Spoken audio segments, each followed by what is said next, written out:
Despite all the wrongs done to her, Aden chose forgiveness over revenge. This teaches that holding on to bitterness only brings more pain, while forgiveness brings peace and freedom. The Forgotten Queen and the Hidden Heir. Once upon a time, in the mighty kingdom of Umadic, King Obiara ruled with wisdom and strength. His heart belonged to his beloved first wife, Aden, a woman of grace and intelligence. But after years of marriage without a child, pressure from his kinsmen forced him to reconsider his lineage. Aden, devoted to her husband and the throne, made a bold decision: she would find him a second wife herself, one as noble and wise as she. Her choice was none other than her best friend, Hugo, a woman she trusted with her life. The marriage was arranged, and soon, Hugo became the second wife of the king. But what began as a bond of friendship soon turned to bitterness and jealousy. When Hugo conceived a child,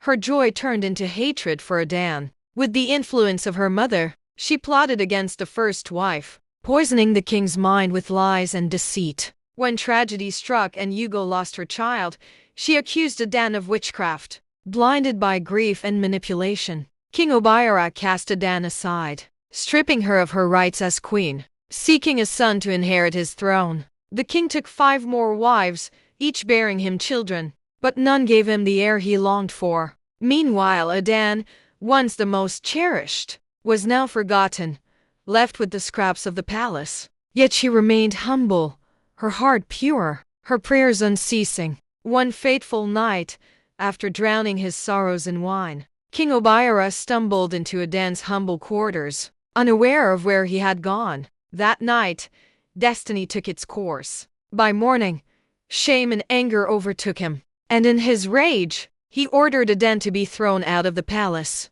Alone and forsaken, Aden sought refuge in the depths of the forest, where she bore a son, the true heir to the throne. Fearful of what might happen if his existence was known, she raised him in secrecy, teaching him wisdom, strength, and the ways of the gods. Years passed, and Umadic fell into turmoil. A great calamity struck, and the kingdom stood on the brink of destruction. The gods were summoned, and their message was clear: only the rightful heir could restore balance to the land. As the truth unravels and the past comes to light, will King Obiara realize his greatest mistake? And will justice finally be served for the Forgotten Queen?